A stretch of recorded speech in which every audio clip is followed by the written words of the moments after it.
കേസിൽ 1ഉം 3ഉം പ്രതികൾ കുറ്റക്കാരാണ് എന്ന് കോടതി കണ്ടെത്തിയ പശ്ചാത്തലമുണ്ടാകുന്നു. ദിവസങ്ങൾ നീണ്ട വിചാരണയ്ക്ക് ശേഷം നിരവധി തൊണ്ടിമുതലുകൾ അടക്കം ഹാജരാക്കിയിരുന്നു. ശാസ്ത്രീയമായ തെളിവുകൾ നിരവധിയായിരുന്നു. മറ്റ് നിരവധി പേരിൽ നിന്ന് മൊഴികൾ രേഖപ്പെടുത്തിയ പശ്ചാത്തലം ഇതെല്ലാം ചേർത്ത് വെച്ചുകൊണ്ടുള്ള സുദീർഘമായ വാദങ്ങൾക്ക് ശേഷം ആയിരുന്നു കേസിലെ 1ആം പ്രതിയായിട്ടുള്ള ഗ്രീഷ്മ കുറ്റക്കാരിയാണ് എന്ന് കോടതി കണ്ടെത്തിയത്. കൊലപാതകം എന്ന കൃത്യം നിർവഹിച്ചു ഗ്രീഷ്മ എന്നത് കോടതി വ്യക്തമാക്കുന്നു. അതോടൊപ്പം തന്നെ വിഷം കൊടുത്താണ് കൊല ചെയ്തത് എന്നത് കോടതിക്ക് ബോധ്യപ്പെട്ടു. ഒപ്പം ഈ കുറ്റകൃത്യം ചെയ്തതിന് ശേഷം അതിൽ നിന്ന് രക്ഷപ്പെടുന്നതിന് വേണ്ടിയുള്ള മാർഗങ്ങൾ സ്വീകരിച്ചു. തെളിവ് നശിപ്പിക്കാൻ അടക്കമുള്ള ശ്രമം ഉണ്ടായി, പോലീസിനെ വഴിതെറ്റിക്കുവാനുള്ള ശ്രമം ഉണ്ടായി. ഇതെല്ലാം കോടതിക്ക് ബോധ്യപ്പെട്ട പശ്ചാത്തലമുണ്ട്. 2ആം പ്രതിയായിട്ടുള്ള ഗ്രീഷ്മയുടെ അമ്മ സിന്ധു ഏതെങ്കിലും തരത്തിൽ കുറ്റക്കാരിയാണ് എന്ന് കോടതിക്ക് ബോധ്യപ്പെട്ടിരുന്നില്ല.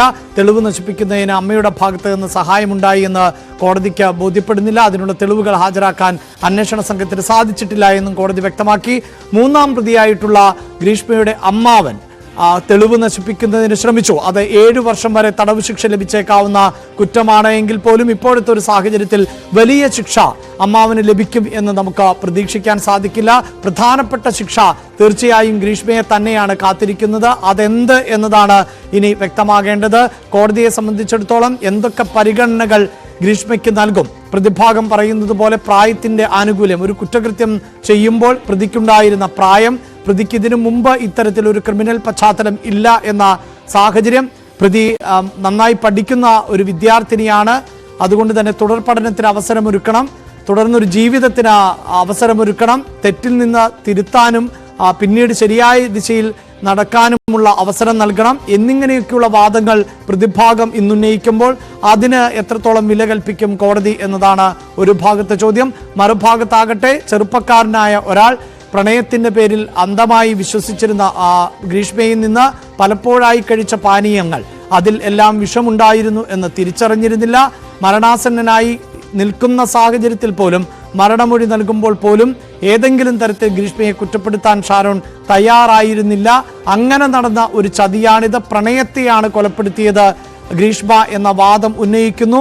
കരുതിക്കുട്ടി നടത്തിയ ഒരു കൊലപാതകമായി മാത്രമേ ഇതിനെ കണക്കാക്കാൻ സാധിക്കൂ. കാരണം 1ഓ 2ഓ തവണയല്ല കൊലപാതകത്തിന് ശ്രമിച്ചത്. നേരത്തെ പാരസെറ്റമോൾ പോലെയുള്ള ഗുളികകൾ അമിതമായി കലർത്തി ജ്യൂസ് നൽകുന്നു. പിന്നീട് മറ്റ് കെമിക്കലുകൾ, മറ്റ് ഗുളികകൾ, ഉറക്ക ഗുളിക പോലെയുള്ളവ നൽകി കൊലപ്പെടുത്താൻ ശ്രമിക്കുന്നു. അതെല്ലാം പരാജയപ്പെടുന്നു. അങ്ങനെ ജ്യൂസ് ചലഞ്ച് അടക്കം പരാജയപ്പെട്ടതിന് ശേഷം ഏറ്റവും ഒടുവിൽ കഷായത്തിൽ കീടനാശിനി കലർത്തിക്കൊണ്ട് കൊല നടത്താൻ തീരുമാനിക്കുകയും അങ്ങനെ ആ കീടനാശിനി നൽകുകയും ആ കയ്പ് അറിയാതിരിക്കുന്നതിന് വേണ്ടി വീണ്ടും പിന്നീട് ജ്യൂസ് നൽകുകയും ഒക്കെ ചെയ്ത് വളരെ കൃത്യമായി ഷാരോണിനെ കൊലപ്പെടുത്തുക എന്ന ഉദ്ദേശത്തോടു കൂടി തന്നെ ചെയ്ത ഒരു കൃത്യം ആണ് ഇത്. അതുകൊണ്ട് തന്നെ പ്രായത്തിൻ്റെതായ ആനുകൂല്യമോ സ്ത്രീ എന്ന പരിഗണനയോ മുമ്പ് ഇതുപോലുള്ള കുറ്റങ്ങൾ ചെയ്തിട്ടില്ല എന്നുള്ളതോ ഒന്നും കണക്കാക്കേണ്ടതില്ല. അത് പരമാവധി ശിക്ഷ നൽകണം എന്നുള്ള വാദം പ്രോസിക്യൂഷൻ ഉന്നയിക്കുന്നു. ഇരുവിഭാഗങ്ങളുടെയും അന്തിമവാദം കൂടി പൂർത്തിയായ പശ്ചാത്തലത്തിൽ ഇനി വിധിപ്രസ്താവം ആണ് ഉണ്ടാകേണ്ടത്. തിങ്കളാഴ്ചയാണ് കോടതി വിധി പ്രഖ്യാപിക്കുക. ആ വിധിപ്രസ്താവത്തിൽ ആണ് ഷാരോൺ വധക്കേസിലെ പ്രതിയായിട്ടുള്ള 1ആം പ്രതിയായിട്ടുള്ള ഗ്രീഷ്മയ്ക്ക് എന്ത് ശിക്ഷ ലഭിക്കും എന്ന് അറിയാൻ സാധിക്കുക. 3ആം പ്രതിയായിട്ടുള്ള ഗ്രീഷ്മയുടെ അമ്മാവന് എന്ത് ശിക്ഷ ലഭിക്കും എന്ന് അറിയാൻ സാധിക്കുക.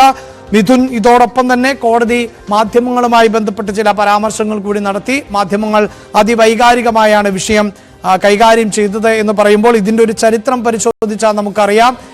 ഷാരോണിൻ്റെ കുടുംബം മുന്നിട്ടിറങ്ങിയതിൻ്റെ മാത്രം അടിസ്ഥാനത്തിലാണ് ഈ കുറ്റം തെളിയിക്കപ്പെടുന്നത്.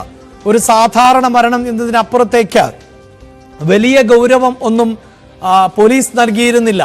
ഷാരോണിൻ്റെ സഹോദരൻ ആണ് ഈ കഷായം കഴിച്ചാൽ ഇങ്ങനെ ഛർദ്ദിച്ചാൽ അതിൻ്റെ നിറവ്യത്യാസമുണ്ടാകില്ല, ആന്തരിക അവയവങ്ങൾ ദ്രവിച്ചൊരാൾ മരണപ്പെടണമെങ്കിൽ അതിൽ കൃത്യമായ ഒരു കൊലപാതക ശ്രമം ഉണ്ട് എന്ന് പറയുന്നത് അപ്പോഴും മാധ്യമങ്ങളിൽ ഈ വാർത്ത വരികയും മാധ്യമങ്ങൾ നിരന്തരമായി വാർത്ത നൽകുകയും ചെയ്തപ്പോഴാണ് ഉണർന്നു പ്രവർത്തിച്ചത് നമ്മുടെ പോലീസ് സംവിധാനം. പക്ഷെ പിന്നീട് കൃത്യമായ വിവരങ്ങളൊക്കെ ശേഖരിക്കുന്നതിൽ അവർ വിജയിക്കുകയും ചെയ്തിട്ടുണ്ട്.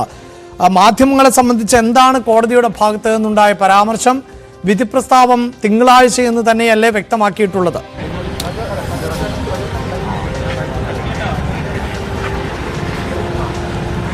അഭിലാഷ്, അതായത് പ്രോസിക്യൂഷൻ മാധ്യമങ്ങളോട് വൈകാരികമായിട്ടാണ് കാര്യങ്ങൾ പറയുന്നത്. ഒപ്പം തന്നെ പ്രോസിക്യൂഷൻ മാധ്യമങ്ങളെ കണ്ട് കാര്യങ്ങൾ വിശദീകരിക്കുമ്പോൾ അതിൽ ശ്രദ്ധിച്ചു വേണം നിലപാടുകൾ അറിയിക്കാൻ, അല്ലെങ്കിൽ കാര്യങ്ങൾ പറഞ്ഞു വെക്കാൻ എന്നുള്ള കാര്യം കോടതി ഓർമ്മിപ്പിക്കുകയുണ്ടായി. കൂടാതെ മാധ്യമ വാർത്തകൾ അടിസ്ഥാനമാക്കി വിധി പറയാനാകില്ല എന്നും ജഡ്ജി നിലപാടെടുത്തു. മാധ്യമങ്ങൾ കേസിനെ കൈകാര്യം ചെയ്ത് വളരെ ആയിട്ടാണ്. അതുകൊണ്ട് തന്നെ അത് മുന്നിൽ കണ്ടുകൊണ്ട്, അല്ലെങ്കിൽ മാധ്യമങ്ങൾ നൽകുന്ന വിവരങ്ങളുടെ അടിസ്ഥാനത്തിൽ ഒരു തരത്തിലും വിധി പ്രസ്താവിക്കാൻ സാധിക്കില്ല എന്നുള്ള കാര്യങ്ങൾ കൂടി പ്രോസിക്യൂഷനെ ചൂണ്ടിക്കാണിച്ചുകൊണ്ട് പ്രോസിക്യൂഷനോട് കോടതി ചോദിക്കുകയും ചെയ്തു. അതിന് കൃത്യമായ മറുപടി എന്തായാലും അതിനുള്ള കാര്യങ്ങൾ, അതായത് അതിൽ കോടതി ചൂണ്ടിക്കാണിച്ച ചില കാര്യങ്ങളുണ്ട്. ഈ കേസിന്റെ നാൾവഴികൾ പരിശോധിക്കുമ്പോൾ ആദ്യം ഈ ഒരു സംഭവം ഉണ്ടായി. ഷരോൺ രാജ് മെഡിക്കൽ കോളേജിൽ ആയതിനു ശേഷം 11 ദിവസത്തിന് ശേഷമാണ് മരണപ്പെടുന്നത്. തൊട്ടു പിന്നാലെയാണ് ഈ സുഹൃത്ത്, അതായത് ഷരോൺ രാജിന്റെ അടുത്ത ബന്ധു കൂടിയായിട്ടുള്ള സുഹൃത്ത് ഈ കാര്യങ്ങൾ വ്യക്തമാക്കുന്നത്. അതായത് ഗ്രീഷ്മയുടെ വീട്ടിൽ നിന്ന് പുറത്തേക്ക് ഇറങ്ങിയപ്പോൾ ഷാരോൺ ഛർദ്ദിച്ചിരുന്നു. ഒരു പച്ച നിറത്തിലാണ് ഷാരോൺ ഛർദ്ദിക്കുകയും ചെയ്ത്. അതിലാണ് ഷാരോണിന്റെ സഹോദരൻ ഷിമോണിന് ഒരു സംശയം തോന്നുകയും ആ സംശയത്തിലാണ് ഒരു സാധാരണ കേസായി പോകാൻ പോകുന്ന ഈ ഒരു സംഭവം ഇത്തരത്തിലൊരു വലിയ കുറ്റകൃത്യമായിരുന്നു നടന്നത്. ഗ്രീഷ്മയാണ് അതിന് പിന്നിലെന്നടക്കമുള്ള കാര്യങ്ങളിലേക്ക് അന്വേഷണ സംഘം കണ്ടെത്തുകയും അതിന്റെ തെളിവുകൾ ശേഖരിക്കുകയും ചെയ്തു എന്നുള്ളത് തന്നെയാണ്. എന്തായാലും ആ കേസുമായി ബന്ധപ്പെട്ടുള്ള കൂടുതൽ വിശദാംശങ്ങൾ നമുക്ക് വി വിനോദ് കൂടി പങ്കുവയ്ക്കാം. അതായത് കൃത്യമായി പറഞ്ഞു കഴിഞ്ഞാൽ 2022 ഒക്ടോബർ 21 ഈ ഒരു സംഭവം ഉണ്ടാകുന്നത്. അതിനുശേഷം ഈ കേസ് രജിസ്റ്റർ ചെയ്തതിനു ശേഷമുള്ള സംഭവ വികാസങ്ങളെല്ലാം റിപ്പോർട്ട് ചെയ്തിട്ടുള്ള ഒരു വ്യക്തി കൂടിയാണ് വി വിനോദ്. കാരണം അന്ന് എന്തൊക്കെയാണ് നടന്നത്, ആ കേസിന്റെ വിചാരണ ഘട്ടത്തിൽ ഏതൊക്കെ രീതിയിലാണ് പ്രതികളെ കൊണ്ടുവന്നതും പ്രതികളുടെ ഹൈക്കോടതിയെ മറ്റും മേൽക്കോടതിയെ സമീപിച്ച സാഹചര്യങ്ങളെക്കുറിച്ചൊക്കെ കൃത്യമായ ധാരണയുള്ള വ്യക്തികൾ കൂടി തന്നെയാണ്.